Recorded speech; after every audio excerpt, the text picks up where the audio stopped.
हरियाणा में अगर आप किसी सरकारी दफ्तर में अपना काम करवाने जाते हैं तो वहां आपको सबसे पहले नजर आएंगी अफसरों की चाय की चुस्कियां और जनता की धक्के खाती हुई परछाइयां।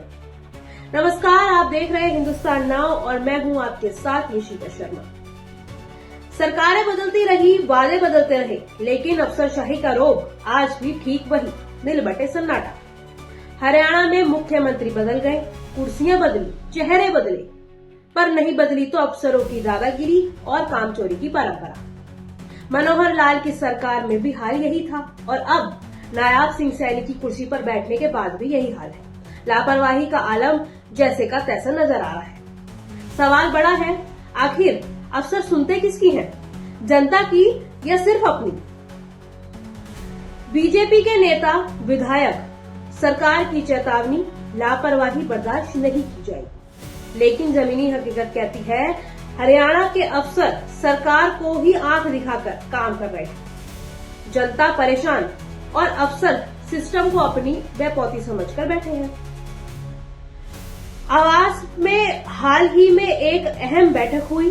शिकायतें इतनी बढ़ चुकी थी कि सीधे फीडबैक रिपोर्ट तैयार की गई और जब रिपोर्ट सामने आई तो सरकार की नींद उड़ गई। ऊर्जा विभाग, कृषि विभाग, राजस्व विभाग, कई बड़े विभागों के अफसरों को फ्लॉप घोषित कर दिया गया। कई अफसरों को 100 में से 50 अंक मिले, यानी काम में 0, रोब में हीरो। सरकार टैक्स जनता से लेती है, लेकिन काम किसके लिए किया जा रहा है? जनता के लिए या अफसरों की आराम परस्ती के लिए? शिकायतें साफ कहती हैं, कई विभागों में फाइलें जानबूझकर रोकी जा रही हैं, जनता के काम लटकाए जा रहे हैं और कुछ अधिकारी तो अपनी प्रॉपर्टी तक का हिसाब देने को तैयार नहीं है। अब सरकार ने ये भी तय किया है कि अधिकारियों की प्रॉपर्टी तक की जांच होगी। कौन कितने पानी में है, अब सबके चेहरे से नकाब उतरेंगे। हरियाणा के मंत्री चेतावनी दे चुके हैं, अब लापरवाही को बर्दाश्त नहीं किया जाएगा, लेकिन 1 साल से ये चेतावनी सिर्फ चेतावनी बनी हुई है।